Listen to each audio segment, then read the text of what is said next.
When was the last time you bought something on impulse, something that you truly did not need? It's easier than ever to do now that we can shop right from our phones and get orders delivered like lightning fast. All those extra purchases, we know they add up, right? Guilty as charged. A recent survey from deal sites, Slickdeals and OnePoll found that impulse buying cost Americans an average of $276 a month. It's crazy. My goodness. So joining us this morning with some ways we can be mindful of our spending habits is smart shopping expert Trae Bodge of TrueTrade.com. So Trae, good to see you this morning. How you doing? I'm doing well. Great to see you guys. Trae, I am in trouble, okay? I'm a sucker for impulse purchase of things I don't need. That is the story of my life. So why? I guess why? What's happening that we're buying so much impulsively these days, right? You're seeing it all over.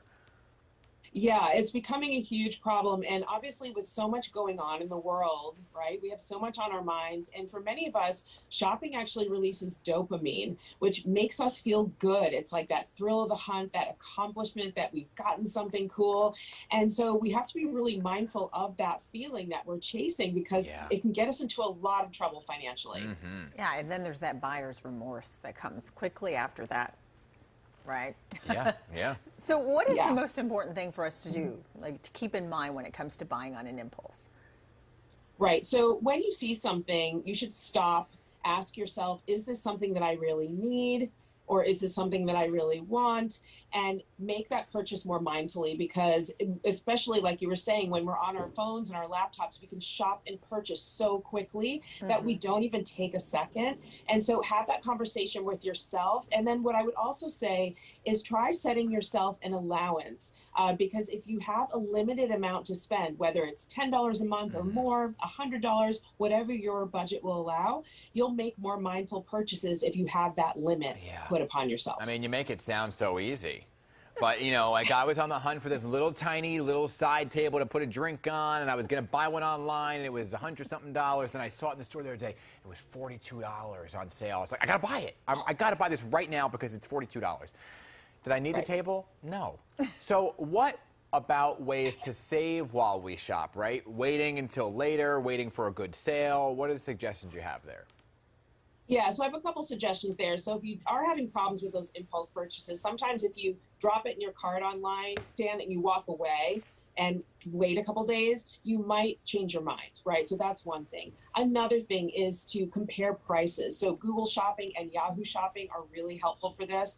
And then you mentioned the Slickdeals poll earlier. Slickdeals.net is a great deal site that I work with. They have a fantastic browser extension that if you install it in your computer, it'll automatically alert you to savings as you shop. And that's a good way to kind of sit back as you're browsing and save along the way without making any extra effort. Maybe you should just not shop alone, Dan. Maybe you should just always have someone guiding you and saying, no, don't do that.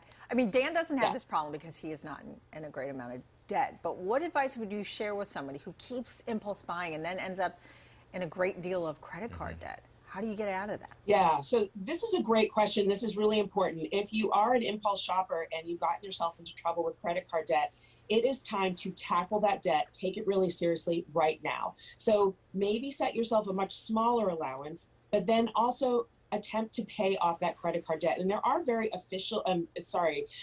easy ways to do that. Like I recently partnered with a popular debt payoff app called Tally, which automates paying your credit cards with a lower interest line of credit.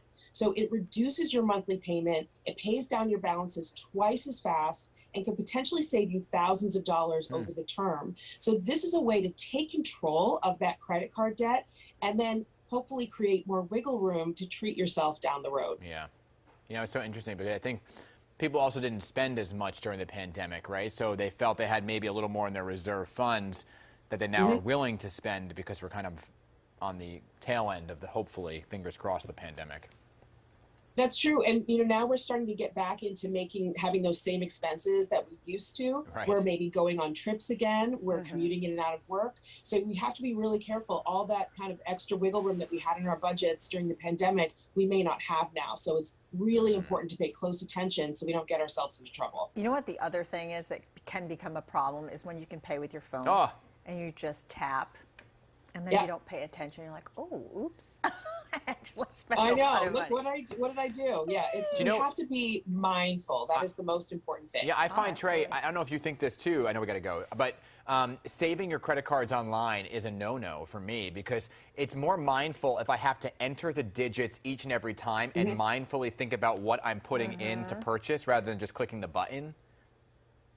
I think you're totally right, Dan. That is a tip that I put out there. It makes it harder to make that purchase. And then if you have to take that moment to wait, you might change your mind. Yeah. Or forget that you put something in your shopping cart. Well, for me, sometimes it's also that all the it's like, time. oh, my wallet's in the other room. I got to get up and go get it. I don't need this. But see, I forget my wallet's in the other room, and then my kids distract me, and then I forgot I put something in the cart. Anyway, Trae, thank you so much for being with us and for all these really great tips. We're going to keep Dan under control. I know. Right. Thank you. Take care. Oh, gosh. I mean, I don't have a problem, guys.